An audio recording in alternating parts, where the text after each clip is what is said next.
ناظرین اس وقت اعزاز سید صاحب ہمارے ساتھ موجود ہیں, ان سے بات چیت کریں گے دھرنے کے حوالے سے. سر یہ بتائیے کہ آپ سمجھتے ہیں کہ یہ دھرنے اور آپ کے احتجاج سے حکومت پر کوئی اثر پڑے گا؟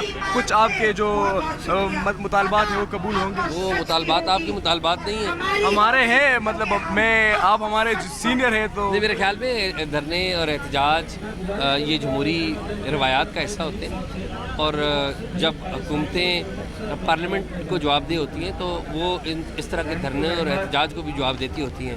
اور لوگ جب اپنے کنسرنز اٹھاتے ہیں تو عام طور پہ جو حکومتیں ووٹ کی بنیاد پہ یا ایک ڈیموکریٹک پروسیس کی بنیاد پہ آتی ہیں تو وہ یہ سنتی ہیں. میں سمجھتا ہوں کہ یہ ایسا ہوگا.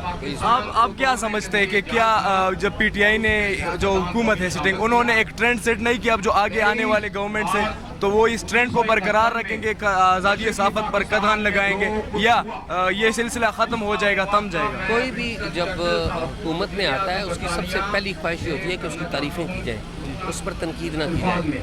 پی ٹی آئی باقی جماعتوں کی بنسبت اس لیے زیادہ ڈیفرنٹ نکلی ہے کہ یہ سب سے آگے نکل گئی ہے تنقید کو روکنے میں. جرنلسٹوں پر پابندیاں لگائی گئیں, کئی جرنلسٹوں کو برطرف کروایا گیا, کئی ٹیلی ویژن چینلز کے اوپر ہم بہت سارے جرنلسٹ جو ہیں ان کو دیکھ نہیں پا رہے, بہت سارے جو میڈیا کے ادارے ہیں وہ بند ہو گئے, اکنامکلی کرپل کیا گیا, بہت سارے میڈیا کے لوگ ہیں ان کو گرفتار کیا گیا. تو حکومت میں جب آپ آتے ہیں تو اس وقت آپ کی خواہش ہوتی ہے کہ تنقید کوئی نہ کرے, لیکن میڈیا کا اپنا کام ہوتا ہے.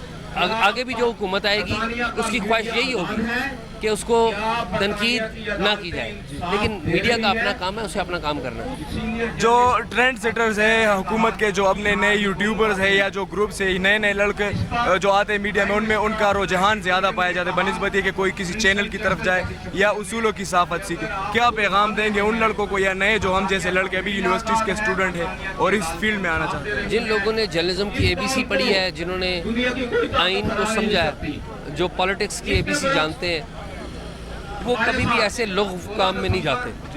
لیکن جن لوگوں نے, جن کا مقصد صرف پیسہ بنانا ہے یا وہ کسی کو برا بھلا کہہ کے گالی دے کے شہرت حاصل کرنا چاہتے ہیں, تو دونوں راستے ہیں. یہ فیصلہ تو آپ نے کرنا ہوتا ہے, آپ کون سے راستے پہ جائیں.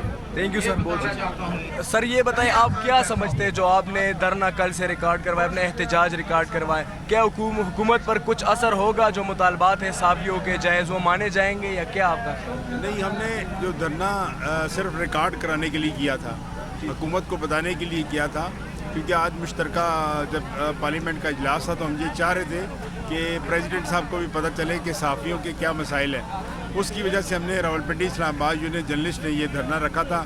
آپ کو پتہ ہوگا کہ کل ہمارا دھرنا شروع ہوا تھا نیشنل پریس کلب سے, اور ریلی کی صورت میں یہاں پر پہنچا, اور اب یہ جب پریزیڈنٹ خطاب کر لیں گے, پریزیڈنٹ پاکستان عارف علوی صاحب, تو اس کے بعد ہم لوگ پرامن طور پر یہاں سے چلے جائیں گے.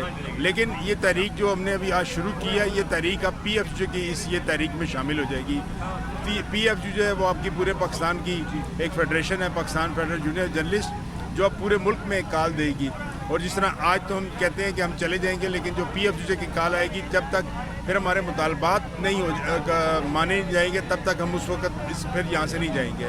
تو انشاءاللہ یہ ہماری ابھی PFJ کی قیادت فیصلہ کرے گی کہ کیا ہم نے اسی ماہ سے سٹارٹ کرنا ہے یا اگلے ماہ سے سٹارٹ کرنا ہے. تو جو بھی ڈیٹ ہوگی اس کے بعد فائنل کریں گے, اور اس کو انشاءاللہ بھرپور طریقے سے پھر دھرنے کو آگے لے کے چلیں گے, اور ہر حد تک جانے کے لیے تیار ہیں انشاءاللہ. دیکھیں, ہم نے پہلے بھی صحافیوں کے لیے جنگ لڑی ہے اور آج بھی لڑے ہیں اور لڑتے رہیں گے. یہ ہم ایک سمجھیں کہ ہم نے صرف ایک ٹوکن احتجاج کرا رہے ہیں گورنمنٹ کے لیے.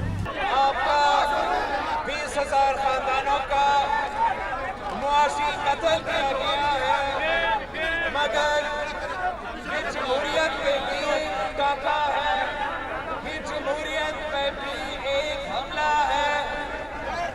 ہر ایک شخص جو کام کر رہا تھا ان کا کوئی معمولی برتن نہیں ہوا تھا, ان کو پارلیمان نے بحال کیا, ایکٹ آف پارلیمنٹ سے بحال کیا.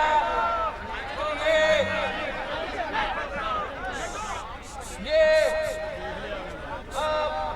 جمہوریت میں بھی ڈاکہ ہے, اور پیپلز پارٹی ہر دور میں آپ کے ساتھ کھڑی رہی ہے.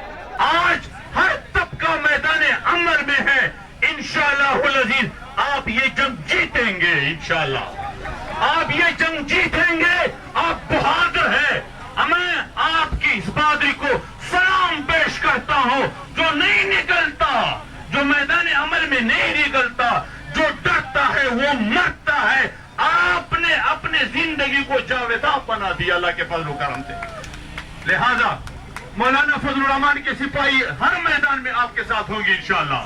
مولانا فضل الرحمان آپ جانتے ہیں, اس کا کردار آپ جانتے ہیں. وہ نہ نیب سکتا ہے, وہ نہ انارو سکتا ہے, وہ نہ کسی ایسے الزام میں ہے. اس لیے وہ باہر جو ہے تمتراک کے ساتھ اس ظالموں کو ہمیشہ کے لیے جو ہے وہ لتاڑتے ہیں. اور انشاءاللہ اگر آپ اس طرح میدان میں ہیں تو پھر اس کے بعد کوئی ڈر نہیں.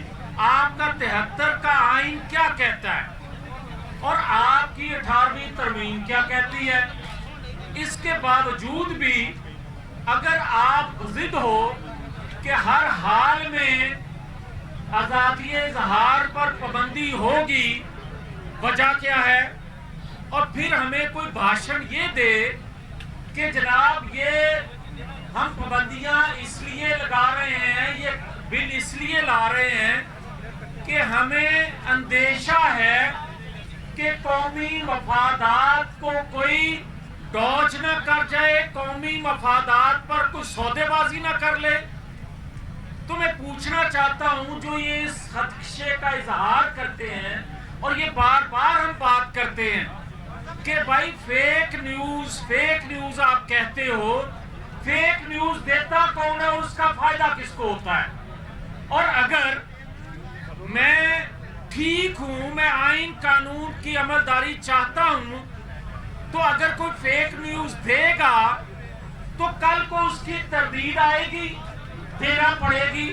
آپ لوگ دیتے ہو تو پھر اس صحافی کی, اس چینل کی, اس میڈیا گروپ کی کریڈیبلٹی رہ کیا جائے گی؟ مگر حقیقت کچھ اور ہے. حقائق یہ ہیں کہ جس طرح جمہوریت کو کنٹرول کرنا, جس طرح احتساب کو کنٹرول کرنا, جس طرح انتخابات کو کنٹرول کرنا, جس طرح نتائج کو کنٹرول کرنا, اور جس طرح کوشش کرنی انصاف کو کنٹرول کرنا, یہ ہے مقصد آپ کا کہ میڈیا کو کنٹرول کر کے جو آپ 73 سالوں سے کر رہے ہیں, دراصل اس کو بڑھاوا دینا. اور یہ اگر بات کرتے تھے پولیٹیشین, سیاستدان, سیاسی جماعتوں کے اکابرین جب یہ بات کرتے تھے, آپ کہتے تھے NRO چاہتے ہیں. مگر آج سوال یہ ہے کہ میڈیا کے لوگ جب کھڑے ہیں اس کے لیے کہ یہ پابندیاں ہمیں قبول نہیں ہیں, یہ کون سا NRO چاہتے ہیں؟ یہ کس سے NRO چاہتے ہیں؟